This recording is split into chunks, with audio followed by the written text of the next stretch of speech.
Hey everyone, welcome back to another genetics episode. Today what we're going to go over is epistatic interactions. And an epistatic interaction is basically,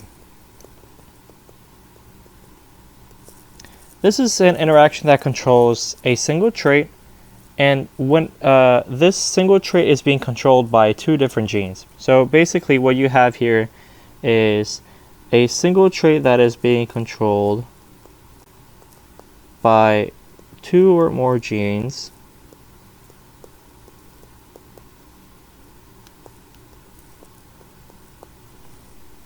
and that's basically what epistasis is. There's two different kinds of epistasis. There's an uncoupled epistasis and there's a coupled epistasis. The difference between these is pretty much that in these interactions between these certain proteins that a certain gene might encode with, these proteins have to interact with each other or independently of one another to produce a particular trait. So in an uncoupled epistasis interaction, let's say that if you're an individual that is big A, you would have you would be blue, but then if you're little a, you would have no color. And then if you're big B, you're going to be green, or let's make it yellow.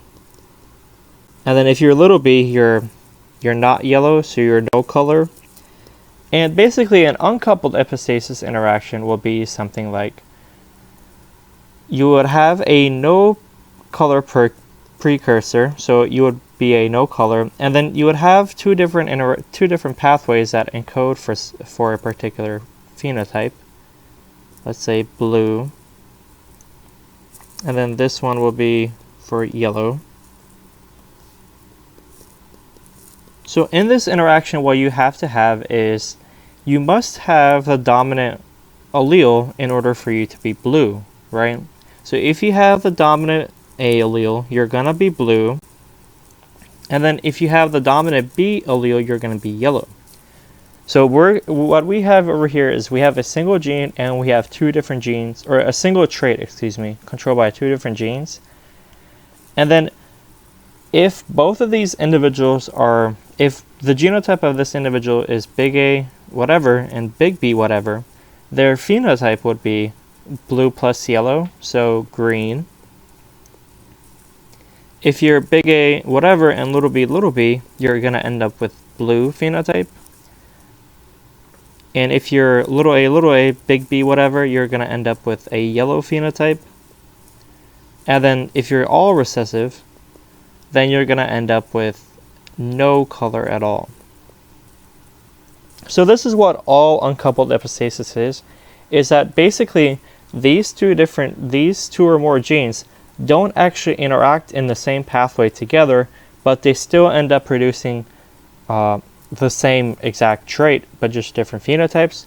And then most of the time what happens here is that if you can already tell that this is essentially a 9:3 to 3:1 ratio if you use dihybrids to cross, if you use a dihybrid cross over here. And so these are pretty easy to spot because essentially what you're going to get is that if you cross two heterozygous individuals together for both genes, what ends up happening here is that you end up with the exact same 9:3 to 3:1 ratio that you expected. But now each of those you have, for each of those proportions, you end up with a different phenotype. So that's all uncoupled epistasis is. And remember, this is completely different from a normal dihybrid cross, because in normal dihybrid cross, you will get two different traits per proportion of over here. So a regular cross will give you something like a color, and then like height, for example. So that'll be an indication that it's not epistasis when you have two different traits being controlled by two different genes. Over here what we have is we only have the color trait being controlled by two different genes. Okay, so that's uncoupled epistasis, and coupled epistasis is basically these two or more genes interacting in the same pathway to produce a phenotype. So we can go on from this example, and we can say that we have a no color precursor, so no color, and then in order for us to have blue color, we need both big A, or we can say that big A inhibits big B, but big B is the one that is responsible for the blue color. And essentially what happens here is that if you were to cross different proportions together, like let's say we did a normal dihybrid cross, big A little a with big B little b, cross that with itself, we end up with a 9:3:1 ratio, where this 9 over here is essentially big A whatever, big B whatever, little a, big B whatever, big A whatever, little b, and then this is little a, little b. So essentially what you have to do here is you have to look at the pathway and see what actually works and see what doesn't work, okay? So what we know here by this pathway is that A inhibits the production of, or A inhibits enzyme B. So wherever you have dominant A here, and here, you're essentially going to turn off the reaction for you to have a blue phenotype. So what happens here is that because these two have the same phenotype, you're going to add them by the sum rule. So 9 plus 3, that'll be a 12.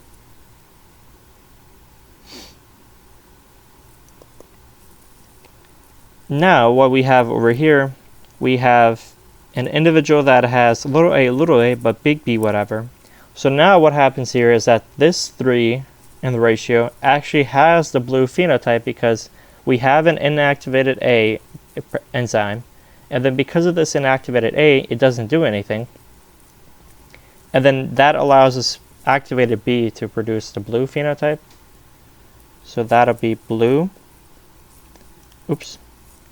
So that'll be a 3. And then additionally, what we have over here, the last one, this one over here has everything recessive, so therefore this one is going to be added to the original ratio that we said no color. So this will be a 13:3 ratio. So this will be no color, and then this one to be blue. And that's basically all coupled epistasis is. In some courses, you have to remember all the different kinds of interactions and what their proportions are from a dihybrid cross.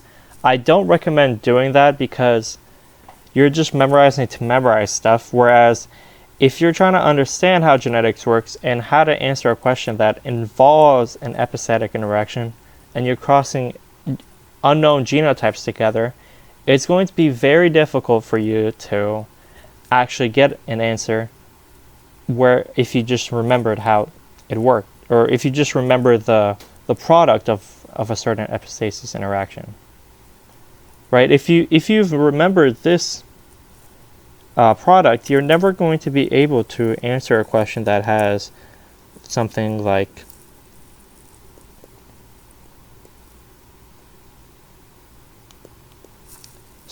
this. So if you have something like this, you're never going to be able to answer this question because you've simply just memorized how epistasis, or the product of the epistasis interaction, but you don't actually remember how it actually works. So let's try this one out for the last one and see what happens. And just for fun, this is also a continuation of branching method and the matrix method that we went over previous episodes ago in chapter 2, I believe. But to begin with, what you have over here, to cross big A little a with big A little a, crossing them together, the phenotype proportion would be 3/4 would be big A whatever, and then 1/4 little a. And then crossing big B with big B little b, the phenotype proportion of that will just be 100%. So crossing these together, what you end up with is you have a 3:1 ratio So a 3 to 1, basically big A whatever, big B whatever, and then this one will be little a, big B whatever. So by looking at this one, how can you actually answer this question how could you actually possibly answer this question without just memorizing the product of this? It'll be very, very difficult, and this is an easier cross, but there are many more that you could do on your own. And I believe the textbook gives you some good problems, especially some good pathways as well. But this is basically all epistasis is. Don't make it harder than it has to be. We're going to go over complementary gene interaction in the next episode. And that one is something that a lot of people struggle on. But complementation is essentially the same thing. It's a coupled epistatic interaction. And we're going to cover that out by the next episode. So hopefully this helped, and that's it.